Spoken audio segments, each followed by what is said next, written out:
It used to not be this hard. When a song would reach the charts, it would go ahead and rise up, stay for a significant amount of time, and all the different forms of methodology that would have a song reach the Billboard charts, or whichever charts they might have been back in the day, whether it was Cashbox or Radio and Records, if you will, they would go the same way. Very rarely would you have a song just go ahead and go right back up to the top of the charts unless it was some weird reason. An anomaly, if you will.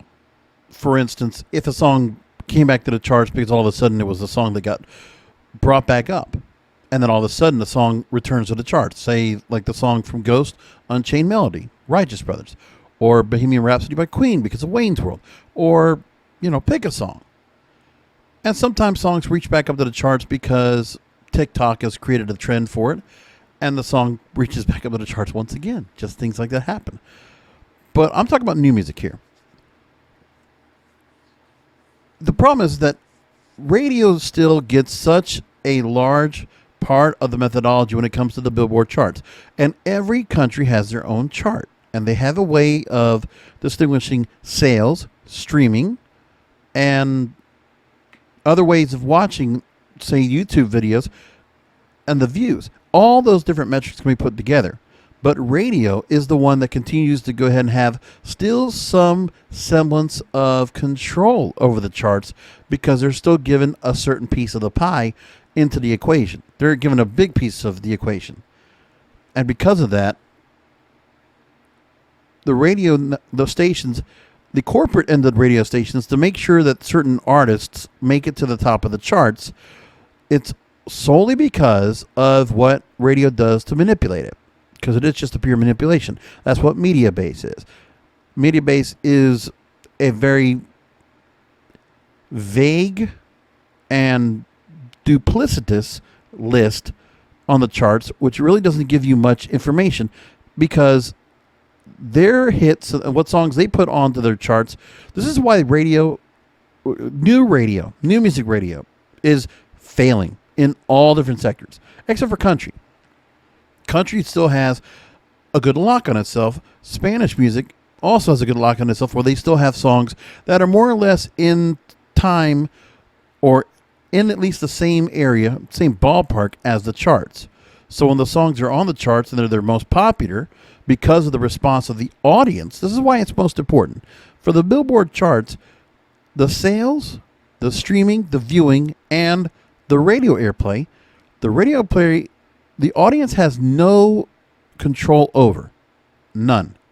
When you see right now on the media-based charts for Top 40, Justin Bieber and Peaches is the number one song on their chart. We Can Save Your Tears, Without You, Kid Laroi with Miley Cyrus, Ariana Grande's POV, and Bruno Mars' Leave the Door Open is number 5. Those are your top 5 songs. But if you look at the Billboard charts, it's not that close at all. It does change quite a bit. As I record this episode, let me pull up the Hot 100 for you. And that current chart for the week ending May 22nd, 2021, Kiss Me More is number 5. Doja Cat and SZA. Save Your Tears is 4. Peaches is 3. Levitating is 2. Now those 3 songs right there, and Leave the Door Open is 1. 4 songs right now on the charts. If you look at the amount of weeks here on the chart, Leave the Door Open's been out there for 10 weeks. Levitating, 32 weeks. Peaches, 8 weeks. Save Your Tears, 22 weeks. Now, my point is, there, of course, are things the record labels will do after a song is streaming, it gets viral, and then they have to find a way to continue to stretch the lifespan of this song on the chart. Because the problem is now that there are just certain songs that just do not have that certain stretch. They're able to go and stay up at number 1 or stay in the top 10. There's not always going to be a driver's license or a blinding lights.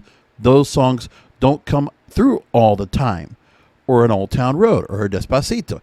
That's hard to get a song that's going to be consistently on the charts, continue to keep making money, continue to be streaming, continue to get all the revenue that comes from having a song that high up the charts. Radio airplay, there's really not a lot of money that goes into that. But because the song's on the chart and the way it's set up, the radio still gets to manipulate the charts so they can put their songs as a bit of a relevancy for themselves. That's what goes on, and it's really just rigging. And this is where I said Billboard needs to go ahead and change where the radio airplay matters. Radio airplay does it because of the fact that the younger audience is not responding to radio. The audience doesn't listen to radio on the younger end. And the songs that are being played are going to be older songs because of the crutch, the chokehold that program directors from a regional end have to the program directors on the local end, where there's only certain songs they can go ahead. Maybe that new song might get played as an ad and might be on for a couple times, maybe at night or overnights, and it gets a chance to be on there. But at the same time a song is new, it doesn't get played on radio. Rarely. Some stations have been going a little bit the enterprise route where they might play a song or two that is new and just might have made the chart, and they'll put it out there in a way that they can do it, but they can't put it up consistently in a rotation where a mass amount of people will listen to the songs because it'll be part of a rotation that they'll listen to, which, by the way, will make them listen to commercials. But nobody's thinking about that. Now, anyway, into what we have here. Levitating. So back on January 18th, the song peaked at number 4. And according to the BDS Radio, they began losing spins the week of February 8th. So 3 weeks later, it was a current song, which is how many CHR or top 40 radio stations are now playing it. The number 5 song in the country. The song would then push from 10 to 11 and would be the song. It would push from number 10 to number 11 would be Dua Lipa's "We're Good." Stations have not numbered playlists, have done numbered playlists for years. This is according to Sean Ross over at RadioInsight.com. I'm reading from his story. When they did, a station might on a rare occasion re-add a song it had dropped, usually at a high chart number. Songs are rarely truly dropped now, and the lines between current, recurrent, and off are fungible. They're cloudy. There's no such thing. When you listen to a station now, you're listening now to a station that might have a new song that plays in an hour, but for every hour, they might hear a couple of songs that are relatively new with lots of songs that have been on the charts for over a year or 2 years ago, 3 years ago, maybe even up to 10 years ago, because they do not feel like they could run a top 40 radio station with all the new songs that are out there. Meanwhile, anywhere else around the world, they do. The UK, Switzerland, Netherlands, Germany, Greece, take a pick. You want to go to South America, Central America, Japan, China, they do. Okay, Philippines, they do. It's not that hard. Guam, Oman, come on. Just come on. Now, here's what they have. So the large market stations that were powering Levitating, which means by power, becomes one of the top 5 songs that's in rotation.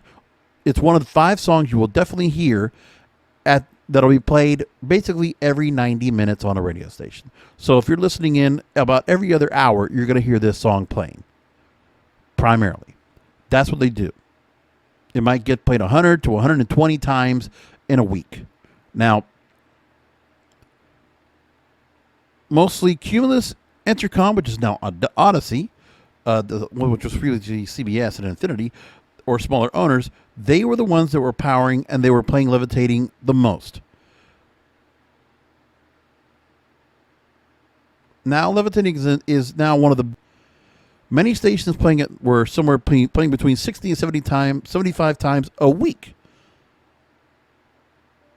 And there are some stations in other markets that might not have played it so much. But so far, we know that the song has received more than 3,200 spins over the last year.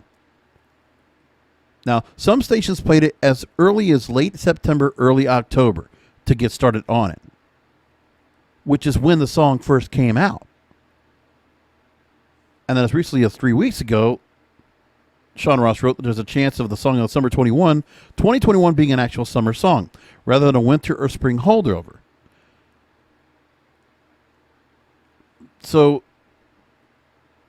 what he's saying now is, should stations still be playing Levitating, which was a song in the top 10 originally in January? The song's more than 5 months old at its peak. But again, we know that the song was out there more than 6 months ago. So we're talking about September, October last year. A 2020 song is still a top 5 song now. And the reason why is because radio rigged it. Same reason why Blinding Lights would stay on the charts for so long, but they didn't have streaming.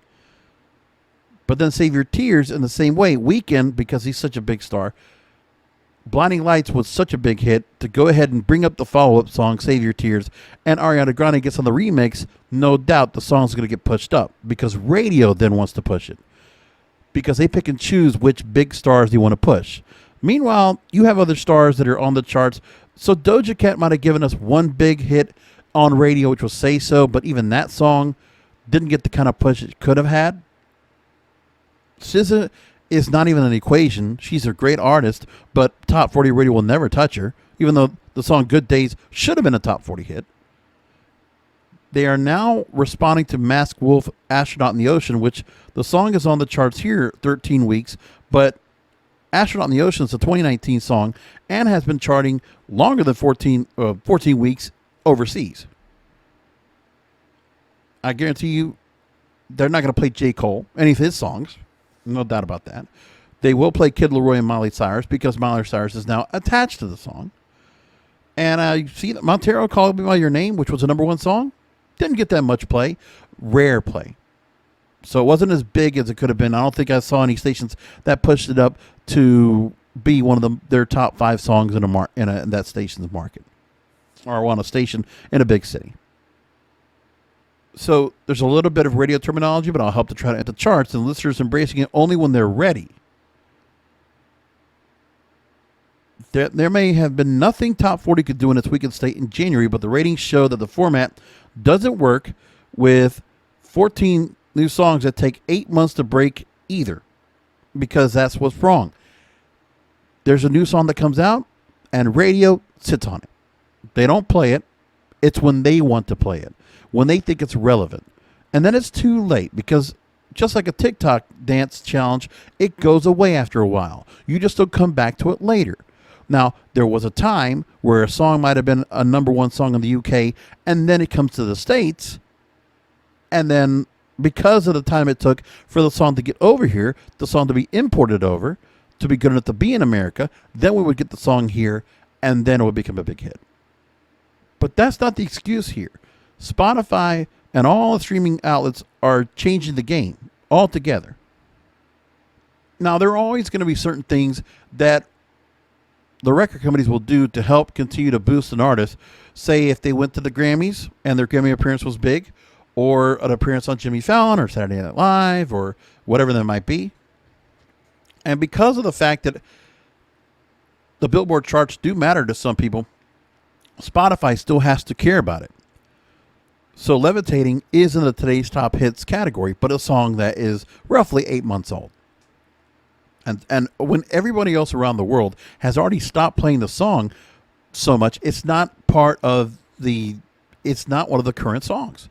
It's not a song that is hot right now. It was hot. It's still a good song to play every so often. Like, you can still play the song. That's what I'm saying. But it's taking the spots away from other artists. That's what I'm saying. When you look on the chart, Kiss Me More should be played across the board on every radio station, on all major top 40 radio stations. That song should be a big deal right now. And there's going to be other songs that are going to get lost in the track because of the way that music is. They don't like what's being put up as pop music, or they don't want to go ahead and play certain rap songs and give them a chance. So say like Polo G and Rap Star is not going to get pushed up there. Calling My Phone, Little TJ and Black will not get pushed up there. And if there are new songs that come out, God forbid these stations want to go ahead and play them right away because they could. Let me tell you something. Olivia Rodrigo now has a song, Good For You. She has her new album, Sour. And I guarantee you that in 2 weeks, when the Billboard charts include the album into their mix, because it'll get the chance to be charted, it'll be part of the reporting that week. That album probably will get up to number 1 or close to it. And then This is the same because, again, she's a disruptor. She changes the way the game is because she's now, it might change differently because she's now an established artist. She at least has one big hit song, which radio was late to the game on. You know, I talked about that back in January. So now this song's going to probably pop right back up. The song hit number 2 in the UK as of today. And that song should be a contender for number 1, not this week, but next week. And when it does, where will radio be? Will they actually be on top of it? Because there's only a certain number of artists that they care about, because they know if there's some kind of payola or some kind of vested interest for them if a Taylor Swift song comes out. But then we also see where radio doesn't do as well and songs do get pushed off. So like a Billie Eilish song like Your Power, the song wasn't bad, but the song dropped. So once it got to number 2, when it first came out, or actually in the second week, it was number 10. So it did get pretty good on the streaming, but the radio push, even though radio was jumping on this right off the bat, the song went down almost to number 30. 29. 19 spots down in its first week. It dropped significantly. And that's radio getting behind somebody. Radio is not where you want to go. But radio has too much influence on the charts. And it messes up everything. There should be a set system where music can go ahead and have radio as part of everything else with streaming. If radio would just go ahead and play along with streaming and satellite radio and everybody else and stay in line, and when the song becomes new and becomes a hit, play it as a hit then. You're supposed to be hit radio. If you're not, then don't do it. Don't even have radio stations like that, because radio doesn't want to be a top 40. Doesn't want to have top 40 formats. And sure, they're not making good ratings at all with them, but that's because of their fault, because they don't want to go ahead and do top 40 radio the way it's supposed to be. When a song becomes hot and becomes new and then you start playing it, go along with the pack. When it gets viral, that's when you need to play it. But when you have all these corporate suits controlling what the DJs, I'm sure, would love to be able to do is play these songs when they hear them in streaming, but they have to wait 8 to 12 weeks to do that, then that's the problem. That's my rant. I'll leave it there. Thanks for listening in. I'll talk to you next time.